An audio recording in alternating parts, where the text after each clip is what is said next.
let glory shine. Thank you for being here again for a special episode.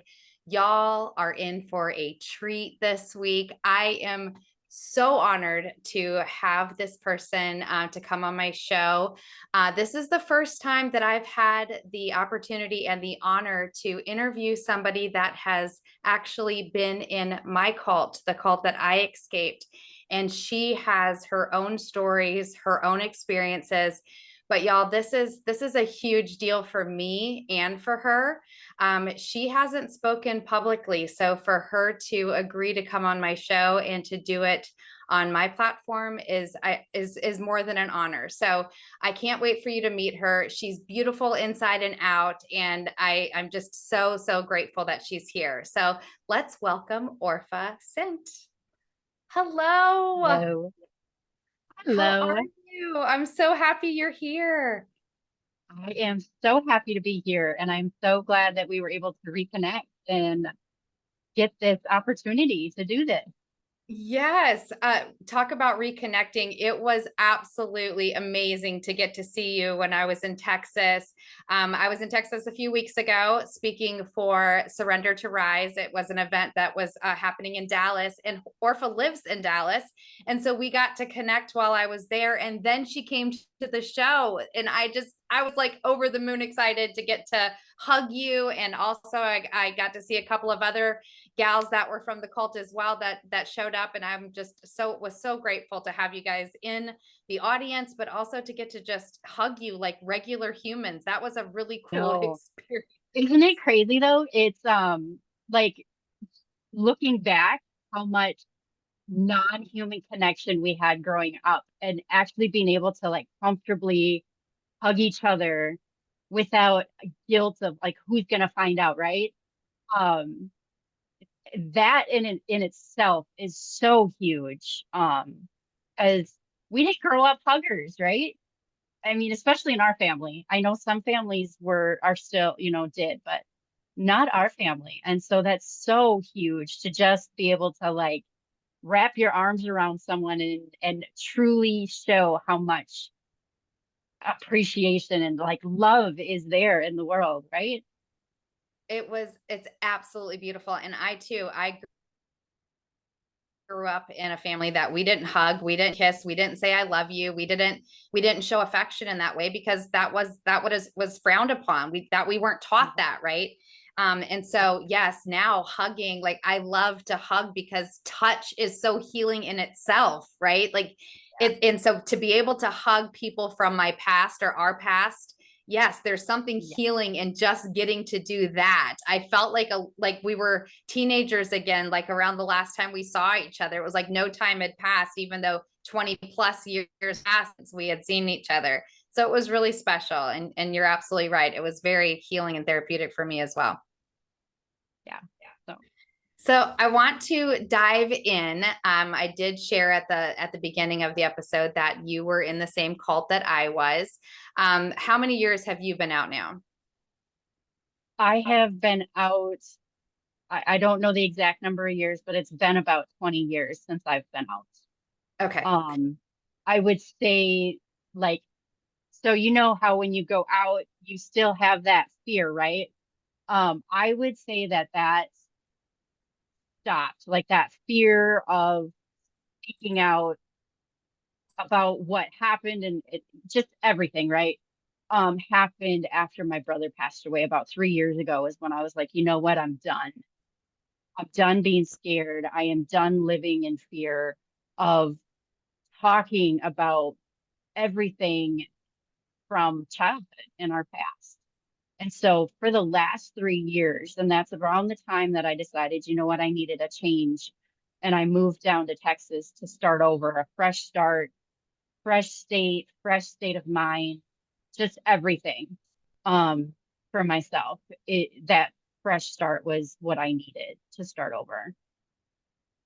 And so what do you think was the deciding factor that made you, when I know that when your brother died, that was kind of what made you make the shift to move to Texas and to start being more vocal and not what we call fence sitting, right? And decided, no, the way we grew up was not okay. And you started owning that, what, we were in a cult. So, but what was the deciding factor? Like, what, other than your brother's death, what happened that made you say, I'm taking my life back and this is not okay the way we grew up? I had been in therapy for a number of years, and my daughter at the time would have been like six years old. And just a combination of that and internal family struggles, not agreeing with things that were happening within the family structure. Um, and then my brother's passing and everything surrounding his death um was the breaking straw. And I wanted to be able to look back at he was 42 when he passed. He had just like 6 months. He had only been 42 for about 6 months. He passed in December and he had turned 42 in May. And I wanted to be able to look back at my life when I was 42 and said, I have experienced all of this trauma, but I want to experience the good in life. Like I want to be able to look back and say, you know what? I am happy with the decisions I have made, the place I am in mentally, physically, financially, just everything. And I'm tired of living in that constant fear of, you made the decision to leave and therefore you're going to go to hell and your life is going to be just hell, right? I was tired of that. And after years of therapy and not wanting to raise my child with that same fear, because family trauma, generational trauma is truly a thing. I'm seeing that in my daughter. Um, I wanted to be able to break that. And so that was it was a whole conglomeration of things. But I wanted to be 42 and say, you know what? I have a kick-ass life. That's amazing. And that was your I'm taking my life back moment, right? And Yep. fear-based living will keep us stuck forever as long as we allow it to have the power to keep us stuck, because fear is a paralyzer. It will keep us paralyzed. It will keep us stuck. And so when you talked about like, no, I want to, when I get to be 42 years old, I want to be able to say something different than I can say today. And that was your moment. And I love how you stepped out of that fear and said, no, this is not going to own me any longer. I'm taking control of my life. And that's beautiful. And I'm so glad that you did, right? Like, I feel like you look lighter, you look happier, you look more joy filled. I know that I saw you in Texas, but we've been Facebook friends for a couple of years. And so I've watched you kind of grow into this person that you, as you've been taking your life back, and you just look more radiant, more vibrant, more alive. Yeah. Yeah. I feel so much better. And I like the more I release that energy, that bad, that negative, um, just it feels so good to be able to say that it's my life, it's my decisions that I'm living, not someone else telling me where I can go, what I can do, what I can wear, like rule every aspect of my life. And it's so free. And Yeah. I wish that more people would do it. And they will in time, right? Time will heal that. But Yeah. yeah, it's huge. And there's also the truth that some people won't, and that's okay because we're not responsible for their journey. Both you and I still have family members that are still part of the cult, and I know how difficult that is, to have to live on both sides, right? We know the joy that comes from being able to live authentically us and get to make the decisions of what we believe and who we are and who we want to be and how we get to end the generational curses and all of those things. But we also understand we don't have the power to change somebody else's journey or to save somebody else from their journey. And for me, that was a really hard thing to swallow, because I was like, well, if my sister just knew how much we loved her, she would come home. right? Like, but Yep. Yep. that's not the truth. Or just saying, "God, these people are so dumb. Why can't they see it?" Right. But then you have to step back into their shoes and realize like you live in a box, right? And sometimes like it takes more strength to walk away and get out of that box than it does to stay in that comfort zone and in that box. And so, those of us that have broken out of that box and out of that bubble, like we are freaking strong as hell. Because we've done that journey, and I'm not saying the ones that are still there are not strong, right? Because it takes a lot of mental strength They to don't stay know in their that. strength. They don't know their strength Exactly. yet. There you go. Thank you. That's what I was trying to get to. Uh, I don't know. It's you wish for the best, Yeah. uh, but you can't change people. Yeah. You can't. And yeah, it does. It takes a lot of years of working on ourselves to come to that acceptance. Like, hey, just let it go. Yeah. Let them And be them. become the best versions of ourselves so that we're prepared if and when they do come out, that we're able to love them. We're able to show empathy. We're able to understand from whence they came, right? And so that we can support them, because you and I didn't have the support when we came out. We had to navigate it ourselves. And, you got to share a little bit of your story of how you had to navigate when you came out. And I've shared publicly a lot about my story of not having an identity, not knowing who I was, because my entire identity had been what the cult told me that I was, what cult man told me what I was, what I believed about myself because of the cult. And so reclaiming my identity over this last 14 years has been absolutely transformational, not only for me, but for how I see others that have experienced trauma or been in the cult or whatever, right? Like just had traumatic experiences and how they define us. So, how did the cult shape your sense of identity?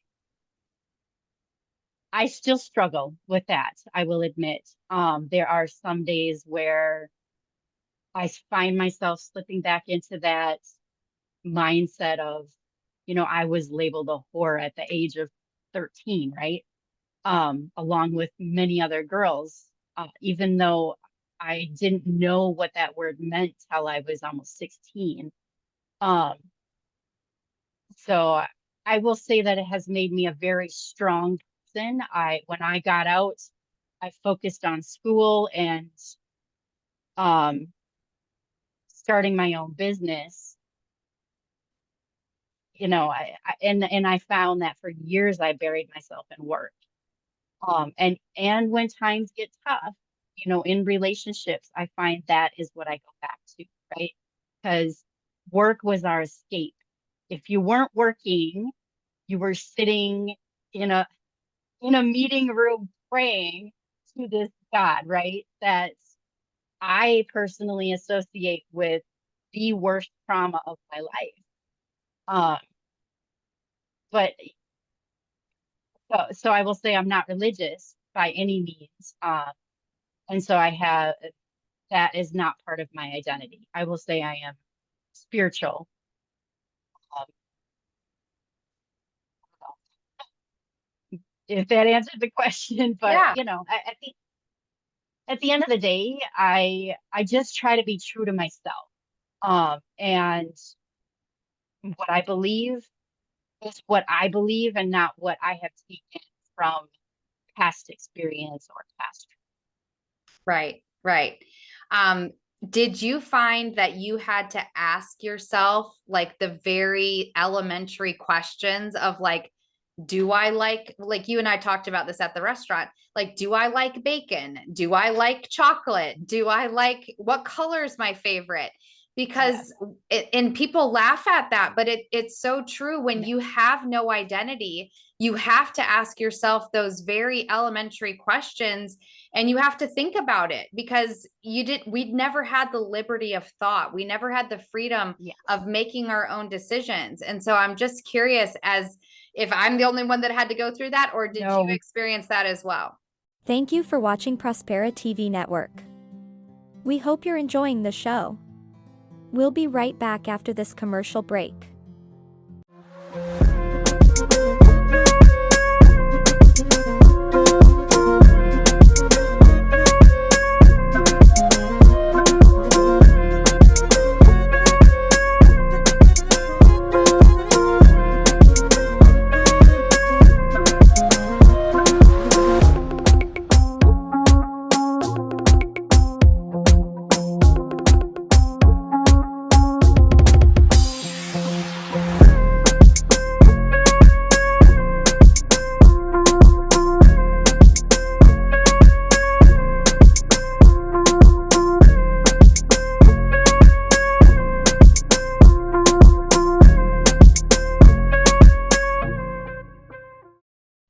No, I think we all experience that to a certain level. For me, like when you talk about my favorite color, it always brings me back to my dad's favorite color was blue, right? And growing up, there was so much parent bashing. And so you did not want to be like your parents, right? Secretly, I always liked the color blue, right? But I never wanted to admit that was my favorite color. And so now everything in my house is blue because I very openly say I love the color blue, as does my Oh, daughter, I you know, love that. Yeah. Yeah. because that's my identity. It has nothing to do with my dad, but that is the kind of trauma that you're walking away from is somebody is telling you don't be like your dad, like your parents, even though looking back, they raised 10 kids plus, right? We always had like 3 or 4 other kids living in our house with us. Um, and so my parents were very strong people. They just got sucked into this, situation that Right. they got taken advantage of. Yeah. But yeah, I do not like bacon. I get sick when I eat pork bacon. Um, and I'm not a big chocolate girl, you know. Uh, But yeah, there are things that I'm like, is it because I don't like it, or is it because I was told for so many years, like, this is a heathen food, right? Like, It's don't touch it. forbidden. Yeah. It's forbidden. Forbidden. Yeah. Coffee, I don't drink coffee. I don't even like the smell of coffee. But part of that is because we just grew up without it. Right. Yeah. I'm the same way. Like, I don't drink coffee. I don't like chocolate. I don't eat pizza. I don't like pasta. And people are like, what? But I had to ask myself about all of those things. Like, do I not like it? Have I tried it? Have I given it a chance? Because if I Yep. don't like it, I don't like it. But I had to like literally ask myself those questions, and I had to try it to see if I really Yes. did like it. So, um, Yep. yeah, so let's shift a little bit, because you mentioned this a few minutes ago, and I wanted to make sure I didn't skip over it. Coping mechanisms, right? Work was very much a coping mechanism for myself as well, for the same reasons that you shared, right? That was a good thing to be part of when we were in the cult. When you were doing manual labor, at least you were busy doing something, and at least you were with other people, and you weren't sticking your nose to a pole, or you weren't Yes. or you weren't having to sit and play your accordion for 10 hours or whatever it was. So Yep. work was a good thing when we were at the compound. And so when I left work, I poured myself into my career as well, and I rose the ranks very quickly because I had a very strong work ethic, same as you, and it served me until it didn't, right? Yeah. Because it became a coping mechanism. I couldn't regulate relationships. I couldn't communicate Mhm. effectively. So I just kept working, right? I was like, well, at least I'll put food on the table, and I'll be able to pay my mortgage, and I'll be able to buy nice things, and it'll be enough. But then you realize it's not. It's not. So Yep. outside of working, were there other coping mechanisms that you had, when you first got out or now? Um, I was a closet drinker until I found out I was pregnant with my daughter. And then now I drink very occasionally. But that was the other negative coping mechanism. Now I will say that I have a partner. I tend to, like, I want to spend more time with family, or, with my people. And before it was, I didn't want to be with people. I wanted, because one of my traumas was isolation. The year that I was overseas, I was essentially in isolation for a year. I was by myself. There was only one other person around, and that person essentially ignored me unless I was getting yelled at or beat. And so I tended to, I tend to isolate, like, just leave me alone, put me in a room, just leave me alone. I don't want to talk to anybody. I don't want to see anybody, because at least I don't have to hear anybody yelling at me, or, calling me names or telling me what an awful person I am. And so it has taken me years to work through that trauma. And even now I still find myself that when I'm really, like, in the dumps, I tend to want to isolate rather than stay and, like, go to a, now I'm getting better about saying, okay, honey, let's go out to dinner, or, let's go do something other than I'm going to go hide in my room under my blanket and just pretend the world doesn't exist. Yeah. Yeah, isolation and withdrawing, right? I think because we spent so much time isolated from the outside world, we were both adults when we got out. The outside world was a scary place, right? So one of my coping mechanisms is that I became extremely extroverted, but then I withdrew and kept everybody at arm's length. Right. Yeah. So Yeah. in my job, in with my friends, I was very extroverted, but then I would withdraw and I would just keep everybody at arm's length and make sure that nobody would get too close to my pain. Yeah. Nobody would get too close to my trauma, because if they got too close, then they started asking questions. I wasn't ready to talk. I wasn't ready to communicate. I wasn't ready to deal with that.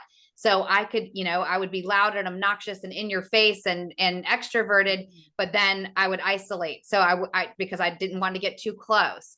So I relate to the need for isolation, because that's what we were so used to.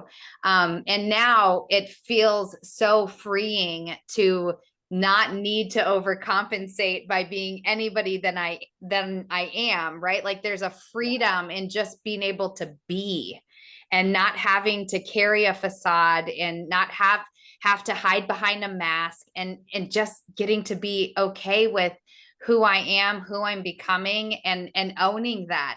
I wonder how that feels for you. Yeah. I think I would feel the same. I feel the same way. I will say that I'm not the extrovert, right? I used to be, until the age of 12, where that 1 year of isolation changed me into that more introverted person. Because I was pulled out of public school then, I was pulled away from friends, and then every time I would get close to somebody, I would be told that I needed to break up that relationship. And so, even now, like, I struggle building relationships because I'm always afraid that somebody or something is going to come in between us. So I've worked on many years. Um, and being extroverted is just not me anymore. Yeah. I've grown that. Yeah. It's not that I even outgrew it, it's that it was taken away from me. And so I became someone else. Yeah. And we do, right? Just like trauma changes us to be somebody else, so does healing, right? Yeah. Healing allows our inner power to allow the space to become who we are, who we were meant to be, and to be able to own that, right? And to Yep. able to be in our own skin and be okay with that. And that was such an amazing evolution for me as well too, is as I began to like release the excess weight that I had put on when I was using it to protect me. Again, that was another protection, is I had put on a lot of weight after I escaped because I didn't want to let people too close to me, right? Like, and it was it was a protection bubble for me. So as I released that weight and started seeing myself and actually liking what the reflection was, right? That took me a really, really long time, because of all of the horrible, hurtful things that he had told me my whole life. You know, that I was worthless and I was defiled and I was a whore and I would never amount to anything. And everybody would always hurt me and beat me and all the things. Right. And so those were my identities. But when I started peeling them back and I started doing the work and really getting in touch with who I was, and I started seeing that reflection of like, no, I am beautiful and I am loved and I am loving and I am not those identities, and having the power to pull each one of those off and saying, no, I'm not claiming that. That is not mine. That was put on me by somebody else. And I release myself from that. That was such a powerful understanding for me. And being able to choose who you want to be, pick and choose, and not say blanket statements, right? Like that has been huge in that I am not fat and ugly, you know, I am beautiful on the inside and the out, and having people around me that like confirm that, and being able to openly show the love and appreciation for each other. Like that is just something that we never grew up with. Like even saying thank you, right? We were always said, you know, say thank you to that one person. Right. But not show manners between each other. It was dog eat dog world. Yeah. And so, you know, and you're going back to just walking away and having absolutely no tools in your 20s, right? Like that's really hard to like learn what in your 20s and 30s and 40s, what we should have learned in our teens. Yeah. You know, what my daughter's learning now. Right, exactly. I say all the time when I speak about it, that when I escaped, I only had kid tools. I didn't have the tools that I should have had as an adult. I only had kid tools. And so that's how I operated in life. And that's why I continue to traumatize my own self and create the same chaos and trauma that I had taken, you know, from the cult. I carried it into the next part of my adult life, because I didn't know anything else until I said, okay, enough. Like I've got to reclaim my life. I've got to reclaim me. And I'm very, very proud of all the work that I've done. Just like I'm very proud of all the work that you've done. And I am just tickled pink that you made the decision to come on my show and get to share your story with us today. I'm so proud of you. I'm so proud of you. And I hope that you continue to do the work that it is that you need to and want to, in order to continue in the becoming process, because healing is a process. As you know, we talked about this, like there's never this end zone of being like, and we made it. No, like it's a process, and we're always life is always happening, and we get to continue to use the tools that we're learning to continue to become a better version of ourselves every day. So as we close today, Orpah, I want to just ask you one last question, and then we will close. And that question is, you know, the show is called Let Glory Shine. So what does it mean to Orpah to let her glory shine? Be myself, the best version of myself that I choose to be. Yes, I love that. And we get to choose every single day. Every moment is a choice, and we get to show up in the way that we choose. And so owning that, loving that, and loving the reflection of that, all of those things. I love that. You are letting your glory shine, my dear, and I'm so proud of you. So thank you so much for being on Let Glory Shine, and I hope that everyone's enjoyed this episode. I look forward to seeing you same time, same station next week on Thursday at 7 p.m. Eastern Standard. Until then, I love you. Let glory shine from the ashes I rise. Every scar a story, every tear baptized. This is my freedom, this is my climb. Let glory shine, it's the power inside.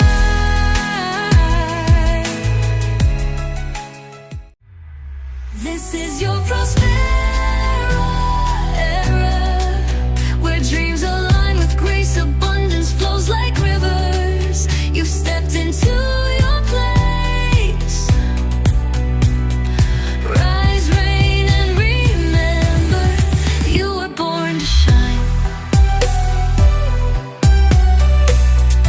Welcome to your moment, Prospera, it's time.